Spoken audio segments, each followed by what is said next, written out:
ถ้าเราจะนิยามมันก็คือเรื่องของการบริหารถ้าบนพื้นฐานของความขาดแคลนทั้งทุนและทรัพยากรนะคือมันทำให้เกิดความท้าทายของเราว่าเราจะก้าวข้ามมันได้ยังไงในเรื่องของสิ่งที่มันขาดแคลนอยู่ขาดแคลนทั้งทุนทรัพย์ในเรื่องของงบประมาณของตัวองค์กรเองขาดแคลนทั้งเรื่องของอุปกรณ์วัสดุต่างๆ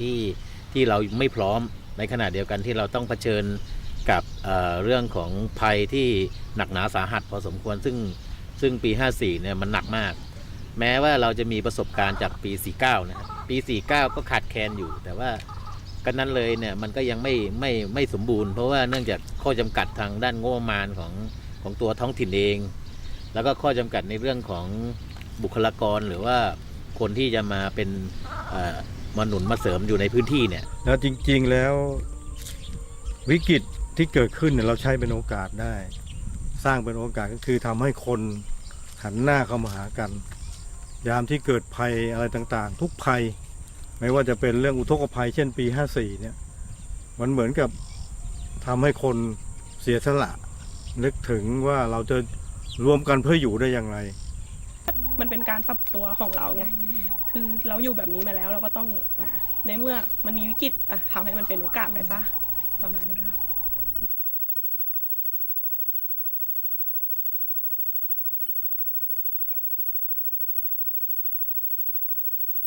ช่วงนั้นนี่ทำอาหารอะไรกันบ้างคะพอจำได้ไหมมีทำอะไรกันบ้างหวานปลาเป็นหลักปลาเป็นหลักปลาเยอะน้ำท่วมปลานี่เราก็ไม่ได้ไปซื้อไปหาเป็นแค่ว่าบางส่วนนายกท่านก็จะไปเจอแล้วก็ซื้อมาแต่บางส่วนหลักใหญ่คือชาวบ้านไปหามาแล้วก็เอามาไว้กองกลางมันเกินครับคือปลามันเยอะมากน้ำท่วมน้ำปลามันจะเก็บไว้ทานส่วนหนึ่งก็เอามาช่วยกันตอนนั้นเหมือนรักกันมากเลยเหมือนลำบากเหมือนกันหมดก็จะรักกันมากแต่ที่นี่เขาก็ดีนะเขาอาหารการกินเขาดูแลเย็นลงเขาก็พายเรือเอามาแจกทำกับข้าวรวมกันเลยที่เทศบาลเขาจะมีเหลือที่อยู่สักบ้านนั้นอ่ะบ้านที่อยู่ตรงข้ามกับบ้านนายกอ่ะตรงนั้นอ่ะเขาจะทำเป็นเหลือมันสูงไงมันสูงไงผู้นำดีผู้นำเขาก็โอเคเนี่ยอย่างอาหารสดเนี่ยชอบเขาไม่ต้องมากังวลจะต้องทำอะไรไงแต่เขาก็มีเสริมนะบางคนที่เขาเป็นคนทำมาหากินเนี่ยบางทีมีปลาตากหน้าบ้านเขาหาปลาแล้วมาตากขายเราก็ทำกับข้าวด้วยนะทำหุงข้าวทำกับข้าวแจกตามบ้านเลยลงเรือแจกทุกครัวเรือนซึ่งทุกครัวเรือนในตำบลหัทนงจะกินกับข้าวเหมือนกันเลยอย่างวันนี้แกงผักบุ้งแกงส้มมะกอก็จะได้กินเหมือนกันทุกบ้านเลยจะลงเรือแจกและที่นี่ดีอย่างหนึ่งก็คือเขาจะปรุงอาหารแล้วก็แจกจ่ายคือชาวบ้านที่อยู่ตามบ้านก็จะแค่หุงข้าวเตรียมรอไว้คือประเทศไทยทั้งประเทศผมกล้าคุยเลยว่ามีตำบลหัดถนนบนเดียวกินกับข้าวเหมือนกันหมดเมื่อปี54มีกลุ่มอย่างก็มีคนแม่ครัวเขาว่างเขาก็ไปช่วยกันทำไงแต่ละหมู่คือเหมือนเวรอะผัดเวรกันไปทำแล้วก็หลักใส่ถุงแล้วพอถึงเวลาไปเอาก็มีผู้ใหญ่บ้านสมาชิกผู้ช่วยผมว่าจุดดีอย่างถ้าทำแบบนี้ปุ๊บว่ากับข้าวเราก็ได้จากโรงครัวมารู้สึกว่าเราทำกันโดยแบบปรุงกันเองก็ทำให้ชาวบ้านคือแบบถึงมือกันชาวบ้านเร็วได้เร็วครับการบูดเสียจะไม่มีครับของเราอยู่อย่างเสร็จแล้วก็มาเลยสองอย่างอาหาร2 อย่างพอกับข้าวเสร็จแล้วเนี่ยกับข้าวจะถึงบ้านชาวบ้านเนี่ยประมาณสัก10 โมงเช้าประมาณกับข้าวพองไปหลายทอดนะครับคนทำไหนจะผู้ขนส่งไปส่งไหนจะชาวบ้านต้องพายเรือออกมารับที่จุดที่นัดคนเขาไว้มันก็จะมีอย่างอาหารเช้าเพราะว่าชาวบ้านก็จะปรุงทานกันเองช่วงเช้า900อ่ะเพราะว่าทำทางตำบลก็ประมาณ2 เดือนกว่า2 เดือนกว่าเอาของมาแจกกันเยอะมากันดีจังเลยน้ำพริกเยอะมาโอ้โหมะกอนะมะกอแบบว่าชาวบ้านมันจะมีแบบที่เขามาให้ก็เยอะเลยก็แต่ละตำบลที่เขาน้ำไม่ท่วมเขาก็จะขนผักขนพวกผักอะไรมาให้เราได้ปรุงอาหารตะไคร้ใบมะกรูด ท ของเราไม่มีเลยเราก็ต้องไปเอามาจาก เขาเอาตำบลที่น้ำไม่ท่วม ใน เขา ร ข อน บ มา ๆ ให้ พื้น เรา ที่เอามาบริจาคมาช่วยเหลือกัน เขาช่วยโอ้โหช่วยเหลือกันดีมากเลย แล้วก็พวกป้าเนี่ยเป็นคนต้องมาทำอาหารเลี้ยงชาวบ้านอะทำอาหารทุกวันแล้วก็บรรจุถุงส่ง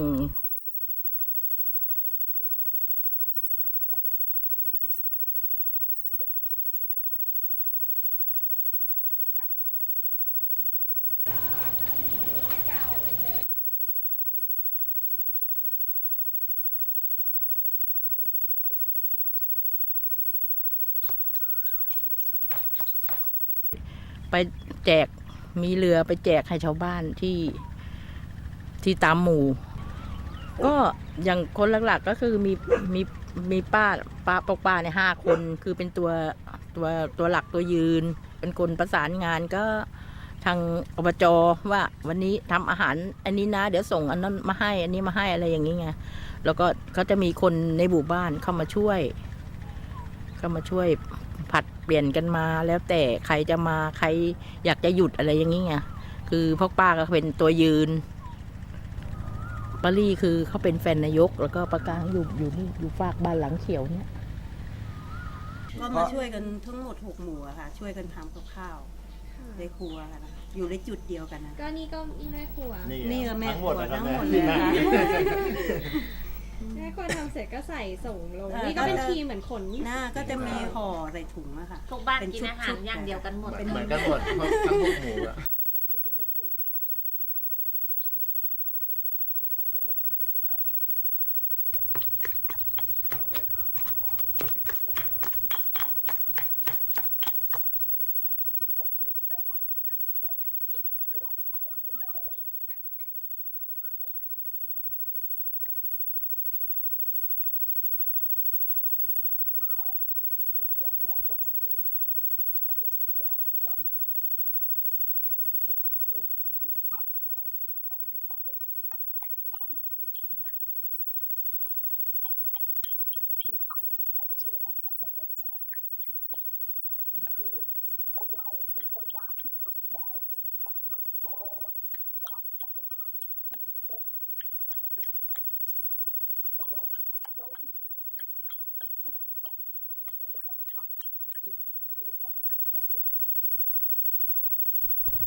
ปีนี้กะว่าเขากลับมาเยอะนะ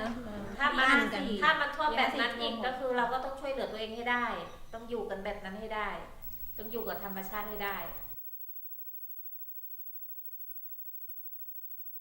หลายตำบลรอบข้างเนี่ยซึ่งเขาอาจจะมีความสมบูรณ์พร้อมกว่าเราเยอะแต่ว่าในเชิงปฏิบัติเนี่ยเราสามารถเข้าถึงแล้วก็สามารถดูแลพี่น้องประชาชนเราได้อย่างเต็มที่เนี่ยเราว่าอันนี้แหละคือความท้าทายที่เราภาคภูมิใจด้วยนะว่ามันบริหารจัดการท่ามกลางบนพื้นฐานของความขาดแคลนอย่างที่เราบอกถึงแม้ปี 54 เราไม่มีเครื่องมืออะไรเลยเนาะเราไม่เคยเรียกร้องโวยวายอะไรเลยแต่เราต้องช่วยเหลือตัวเองก่อนอย่างคำสุภาษิตที่ว่าอัตตาหิอัตนาโถตนเป็นที่พึ่งแห่งตนจนสุดความสามารถเราแล้วจริงๆเราก็ได้รับความร่วมมือจากทางราชการที่ร้องขอไปไม่ว่าจะเป็นเรือก็ดีเรือท้องแบนก็ดีถุงยังชีพก็ดี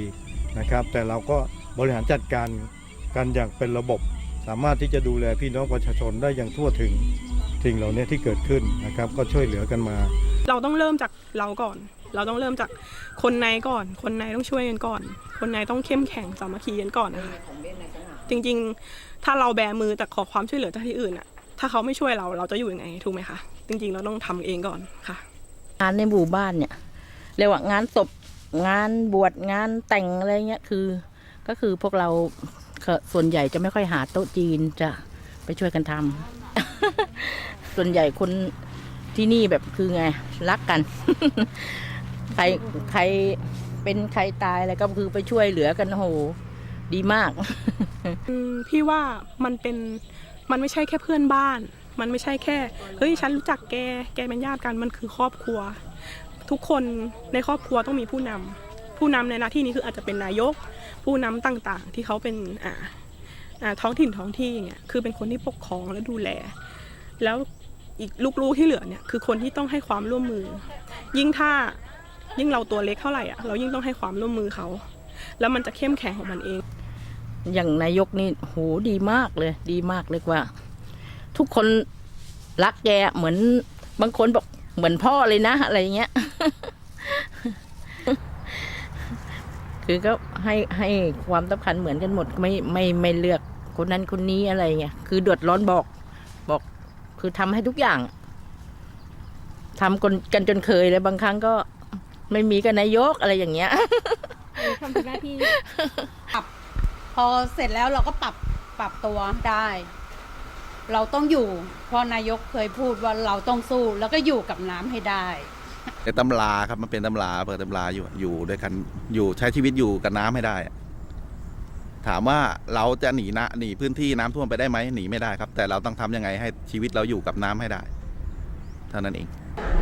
จะไปทุกข์อย่างคนอื่นเขาไม่ได้เนาะมันธรรมชาติถ้าเรารู้จักหารู้จักทำมันก็ไม่อดละปลาก็อาหารเราอะเนาะก็เนี่ยพออยู่พอกินได้เนี่ยเราไม่เลือกอาชีพรับจ้างก็มั่งจักสารมั่งหาปลามั่งมันต้องเอาความอยู่รอดของเรานะเราอย่าไปเครียดมันคุยกันนอกบ้านนะบางทีสนุกสนานแต่เข้าบ้านบางทีทุกข์เหมือนกัน การอยู่ร่วมกันของที่นี่ก็คือเขาถึงภาวะน้ำท่วมจริงเขาก็ต้องสามัคคีต้องร่วมกันแล้วก็ช่วยกันแต่มันมีข้อที่ไม่ดีอยู่ข้อหนึ่งถ้าเราถามเด็กตรงนี้ถ้าเราถามเด็กว่าน้ำท่วมเธอจะทำอะไรบางครั้งเด็กจะตอบไปเหมือนผู้ใหญ่บางคนว่าไปอยู่ที่อื่นถูกไหมซึ่งที่จริงมันไม่น่าควรจะเป็นอย่างนั้นแล้วก็จริงๆแล้วในหมู่บ้านน่ะเด็กก็อยู่กับน้ำนี่แหละว่ายน้ำไม่เป็นก็หลายถามเธอว่ายน้ำเป็นยังไม่เป็นคือพ่อแม่รักมากเกินบางทีอ่ะก็ไม่ยอมให้เด็กเล่นกับน้ำสัมผัสกับน้ำเลยนะมันก็อย่างถ้าชาวบ้านเขาปรับตัวได้แล้วเนี่ยชาวบ้านที่หมายถึงอายุรุ่นครูไปแล้วเนี่ยนะเขาจะปรับตัวได้แต่เด็กๆบางทีมันจะพูดเลยว่าเคยมีครูมาช่วยสอนเนี่ยมันบอกว่าโอ๊ยถ้าน้ำท่วมหนูไม่อยู่หรอกหนูไปอยู่กับเพื่อนที่อื่นซึ่งอันเนี้ยโรงเรียนหรือว่าหน่วยงานก็จะพยายามปลูกฝังไงว่ามันจะทิ้งถิ่นฐานตัวเองยังไงถิ่นฐานอยู่ที่เนี้ยแต่ถ้าถามชาวบ้านนะเขาบอกว่าเขาชอบน้ำท่วมเขากลับชอบเพราะบอกว่าพอน้ำลดแล้วเนี่ยพืชพันธุ์ธัญญาหารหรือต้นไม้มันอุดมสมบูรณ์น้ำมันพัดพามาไงแล้วมีดินมาปกคลุมอะไรเงี้ยก็ไม่ไปไหนเขาอยู่ได้มันสายเกินไปแล้วหรือยังที่เราจะปรับปรุงตัวเองสายไปแล้วหรือยังคะเช้ามานอกจากครูบ่นแล้วก็ยังครูทักบ่นอีกมันก็ยังสายเกินไปตลอดเลยโชคเราวิชาไหนเราได้น้อยเราบกพร่องตรงไหนเราต้องปรับปรุงอะไรนะคะมีคิดบ้างที่แบบทำไมเราเรียนจบนะอะไรนะทำไมไม่เข้าไปทำงานในกรุงเทพงานในดีอะไรเงี้ยแต่พี่ก็อยู่นี่พี่มันเป็นบ้านเราอะได้อยู่กับพ่อแม่กลับมาเจอพ่อแม่ไปกินข้าวกันไปอะไรกันพี่ว่ามันอยู่ที่มากกว่าที่เรามากกว่าอยู่นี่เงินเดือนน้อยก็จริงแต่มันความสุขที่เราได้มันมากกว่าแล้วก็ได้กลับมาดูชุมชนดูพ่อแม่เราจริงๆพี่ว่าถ้าเรากลับเด็กหลายๆคนอะคิดแบบนี้นะกลับมาทำให้ชุมชนเข้มแข็งกลับมาพัฒนาบ้านเกิดตัวเองอะมันเจ๋งกว่านะคือทุกคนชอบมองว่าอยู่เนี่ยต่างจังหวัดอุทัยก็ไม่มีอะไรกลับมาให้ทำอะไรจริงๆมันมีอะไรให้ทำหลายอย่างถ้าเราจะคิดจะทำก็เป็นวิถีชีวิตเนาะคนในชนบทมันก็ต้องผมเกิดที่เนี่ยสมัยก่อนก็การคมนาคมทางรถไม่มีก็ทั้งใช้เรือเนาะก็ใช้วิถีชีวิตเป็นลูกชาวนาทุกวันนี้ก็ยังทำนาอยู่เนาะก็ไม่อายใครเนาะที่เป็นชาวนาก็ภูมิใจในสิ่งที่ตัวเองมีอยู่ในสิ่งที่บรรพบุรุษถ่ายทอดมาให้ก็ยินดีในอาชีพนี้ก็อาสาสมัครเข้าไปเป็นผู้นำในการพัฒนาแล้วก็ตำบลเนี่ยเหมือนกับเราสร้างขึ้นมาในยุคของเราผมภูมิใจในสิ่งเหล่านี้ที่เราสร้างตำบลขึ้นมาได้เป็นตำบลสุดท้ายของประเทศไทยที่ยกฐานะมันจากสภาตำบลเนี่ยสิ่งเหล่านี้เราสร้างกันขึ้นมาเพื่อให้เด็กรุ่นหลังจะอยู่ชั่วลูกชั่วหลานไปแล้วเด็กรุ่นหลังก็เติบโตมาก็ต้องมาพัฒนาต่อมาสานต่อสิ่งเหล่านี้ที่เกิดขึ้นได้เพราะคนในชุมชนมีความรักความสามัคคี ช่วยเหลือซึ่งกันและกัน พัฒนาองค์กรของเรามาสู่ความสำเร็จได้ เราอาศัยคนเป็นรั้วเหมือนคนในชุมชนเป็นคนในครอบครัวเดียวกัน ดูแลซึ่งกันและกัน สิ่งเหล่านี้ปัญหาอาชญากรรมไม่มีมิจฉาชีพไม่มีการรังแกซึ่งกันและกันและมีแต่จะช่วยเหลือกัน นี่คือเป็นบริบทของชุมชนเราเล่าสู่กันฟังเนาะเป็นวิถีชีวิตง่ายๆ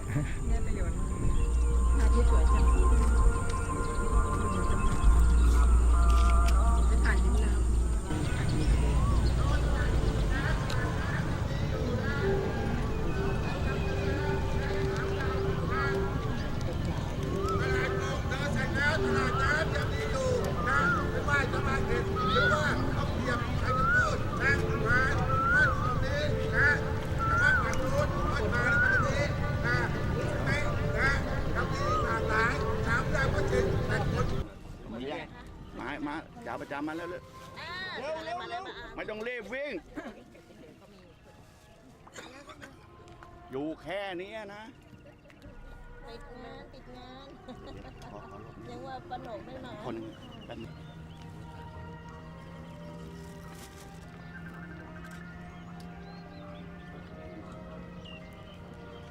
ฝาบาทห่างๆนะน้องพ่อก ำลังจ้องอยู่เลย แกหยิบในฝาบาท